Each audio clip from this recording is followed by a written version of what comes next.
are listening to LOA Recon with the Good Vibe Coach Jeanette Ma, where we dissect the ins and outs and the art and science of conscious creation, all intended to amp up your manifesting game. Let's have some fun together.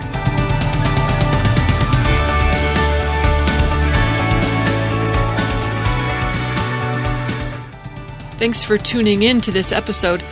I've got a couple thoughts that I wanted to share on our most recent exciting pandemic. So if you're a person who is not entertaining discussion on that subject, this episode is not for you. For the rest of us, in fact, you know what? Speaking of not entertaining this subject, I kind of feel like, I got strong feelings about this. I kind of feel like those who aren't willing to play with this are missing a huge opportunity. Can you imagine if someone rang your doorbell, like a guest came over, and you opened the door and let them in, and then acted like they weren't there? Like just completely ignored them? Wouldn't that be rude? No, most of us wouldn't do that. Okay, maybe there are some circumstances where that would be appropriate. But most of the time, we would welcome them into our house. We would entertain them. We would be fabulous hostesses, wouldn't we? Yeah. And yet when it comes to coronavirus, a lot of people are not welcoming this into their world when I think it can be a fabulous guest bringing wonderful gifts. So I was listening to Abraham Hicks recently. There was a live stream because they're not doing in-person workshops. Woo woo! So there was a live stream, and Abraham said something along the lines of, no, things will not be normal again. Things will not be returning to normal. They're going to be even better. Oh, don't you love that? They are going to be even better. There was, a guy, I forgot who to attribute this to, but I saw it on social media, who said, look, before we're in this race to return back to normal, maybe we should question what things are worth returning to. Because this, COVID-19 is potentially could be ushering in such amazing things that returning to normal could be overrated. I was thinking about, what if coronavirus was the key that unlocked everything in your vortex? What if? You might welcome that in your world if you thought that, right? You wouldn't be trying to ignore it or stopping everyone from talking about it. I think this might be true for us because with big change comes big possibility. And I think that's a good time for us to position ourselves to be able to allow those big possibilities, those good things that want to unfold in our lives. I was listening to Kim Falconer recently, who was inviting us. She was looking at some transits in our stars, and she said, what this invites us to do is think of the impossible. Think of the impossible. Raise your sights. She was basically saying impossible is in the air. So let's open ourselves to the impossibly good things, the things that we might not dare dream of otherwise. Because conscious creators, we know there's more available to us than just getting through this pandemic. We're not just learning to deal with it. We can do so much better than that.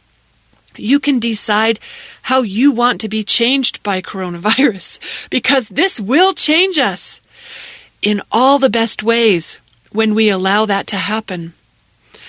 I think there might be a couple of questions that can prompt us to consider how we're ready to be changed in all the best ways, what we're ready to say yes to. I'm just going to run through a couple of these, but I would invite you just to have a perspective that instead of thinking of this as something bad that's unfolding in your world, instead think of it as an incredible opportunity that could open you up to dreams come true in so many ways. Okay, so one of the first questions, I got this from Lisa Hayes. She had said something along the lines of inviting us to consider, how will coronavirus change you?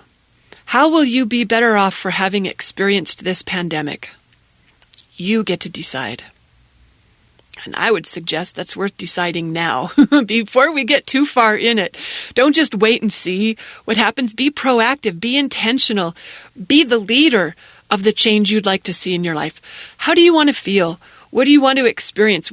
What do you choose to manifest through this?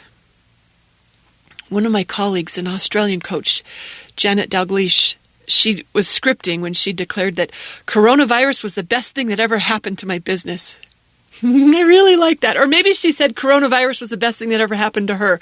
I can't remember how she said it, but I really like that perspective. That's welcoming the guest. That's welcoming the guest. That's how we can receive the gifts. When we're not resisting it, we're not deciding that it's something to be avoided or that it's bringing something we don't want, but to decide coronavirus is the best thing that ever happened to me. Here's another question worth considering. What benefits are you getting from coronavirus? Like, what's it doing for you right here now already? Like, if it's served as your vehicle for getting what you wanted, or maybe as your excuse for letting yourself have what you wanted, maybe this is your chance to decide to be willing to give those things to yourself without needing the global pandemic to do it for you. I got a personal example. It's like the way I am really appreciating the pause in my romantic life. Oh, I'm at a really good place right now, and I like drawing it out. I like stretching out where I'm at with things and people right now. It feels so magical where it is. I just love extending it a little bit, or maybe even a lot. And look, I could have given myself that. I could have given that to myself. But no, I just believed, things unfold. There's a trajectory. You got to do this, that, and the other. Oh, it's a beautiful benefit of social distancing. I'm loving it. And I know some others are getting benefits too, like those who get to work from home that have always wanted to, or those who wanted a break from work. Or maybe I know there are people who were wanting relief from financial strain that they were experiencing, and many in a variety of countries are experiencing some of that financial relief already. For some people who just didn't want to have to go to that wedding or that reunion or that family gathering or whatever, now they got a perfect excuse. So I'm saying there are things we could give ourselves that we didn't need coronavirus to do for us. What I like about that is because I believe that whatever arrives, it's for us. It's not happening to us. It's here for us. At least I like to believe that. I can't say I maintain that position in the face of all contrast. But when it gets big, that's when I get better at getting my LOA mind straight about it. And so if we believe that something, that whatever appears is bringing us a gift, I think that's putting us in a good position to be able to receive that gift. And when I look around at what coronavirus is doing in my life, that's partly how I can receive the gift and no longer need it to give it to me.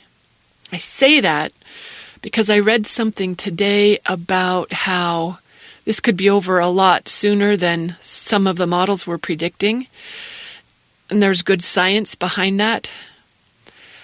So we might need to get these benefits sooner than later. We might want to learn how to say yes to all the good things that are arriving here. And I just mentioned a couple, but there are so many good things. I mentioned a couple of those things that we might be experiencing personally, but think of the more widespread, the global benefits, like the cooperation we're seeing between countries, or the healing that Earth is experiencing in so many amazing ways. Oh my gosh, there's so many cool things.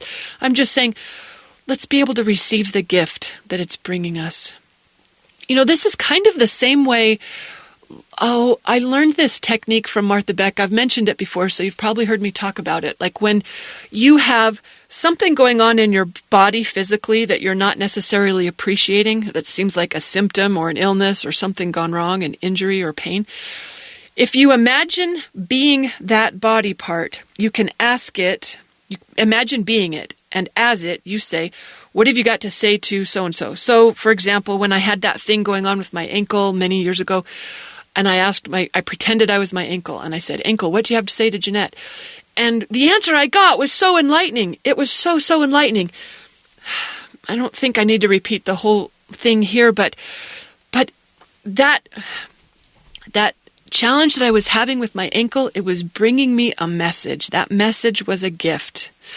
So I'm saying that it's worth opening to what that might be. And I know that some people, that what feels better to them is just to ignore or try to ignore this whole thing. And that's fine if that's what feels better to you. But to me, it does feel like ignoring a guest who came to visit, a guest who's bringing good tidings. I know how to welcome them. At least I'm going to do the best I can because I know resistance isn't going to serve. So say yes to it and trust that good things are possible here because we know how this works. We know how I'll review that, but I've got another question that might be worth considering. And I'll also add this, that a lot of these perspectives are easier for me to embrace because of my spiritual beliefs, which include that we each choose our own exit from our human existence and that death is not an ending or a failure. So with those beliefs on board, it makes a lot easier for me to embrace much of what I'm sharing here. Okay, the third question I was inviting us to, I like this one. What would you love to be looking back on once this is over? Like, what would you love to be celebrating at the end of this? What do you want? What would you love for coronavirus to do for you? Here's maybe a fun way to think about it. Imagine you've got a very powerful ally, or maybe like a magical genie, and this genie's asking if it can do anything for you. You got a super powerful opportunity here, a power player asking, what can I do for you? What would you choose? What would you choose? I've got a friend. I'm kind of excited about this. Can you feel it? Oh, I'm saying a lot. I've got a friend who's been manifesting a new house for her family. And there wasn't really anything in her current reality that made that look feasible anytime soon. But I got a feeling coronavirus is going to put a lot of fabulous houses within her reach this year. It could. It might. I just like that question. What would you love to be celebrating at the end of this? And please don't say just that you made it through. Okay, we can do so much better than that. Okay, we know how this works, right? It all starts with contrast. Something that we don't want. That's what makes us want something more. That's how life expands. That's how things get even better. It starts with contrast. In order for us to experience that even better, we need to be able to turn our attention to what that contrast inspired us to what the new desires or the benefits of it that it's bringing. We have to be able to turn our attention to that when we can. First up, we probably got to feel some feelings first. I've been doing that my own self. We got to feel those feelings first because to just skip that step, some people can, some people don't really have feelings that need to be felt out. But if there has been any fear or anxiety or insecurity or anything along those lines, it's not kind to expect yourself to be able to turn your attention to the benefits until you've processed those feelings. And if anyone's wondering, well, how do you know? How do you know when you've processed the feelings? You know what? The answer is when you can turn your attention to the good things that are being manifested, that this contrast is inspiring you to. If you can focus on those, then it's time. So the answer to when to turn your attention, it's when you can. And if that's hard to do, then that's probably because there are some feelings that still want to be felt. But we know how to do that. This isn't our first rodeo. Conscious creators know how to play with contrast. We know how to stay out of resistance. We know how to say yes to what is, maybe even appreciate it while it's here, and to look forward with optimism and confidence about what's coming next. And that's not to say that it's going to be the same way for everyone, but we also know we don't all have to agree. We don't all have the same desires. We don't all have the same intentions. We don't all have the same beliefs. Remember how I've said before that if I know for a fact that when I was in corporate world and I was having challenges on the job, I guarantee that if my mom had the power to wave that contrast away for me, like if she just had a magic wand and she could have made it be all better, she would have. And I would still be sitting in corporate world today. And if all that contrast was gone, I probably would like it just fine. I liked it before, but it doesn't even compare to what I'm doing now. Not even close. This is dream come true that I'm living right now, and it wouldn't have happened if I hadn't had a bad enough time in corporate world that I quit it.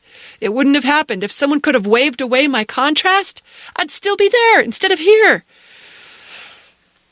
So, if others are experiencing it in ways that seem like you wish you could make it better for them, don't be so quick to do that.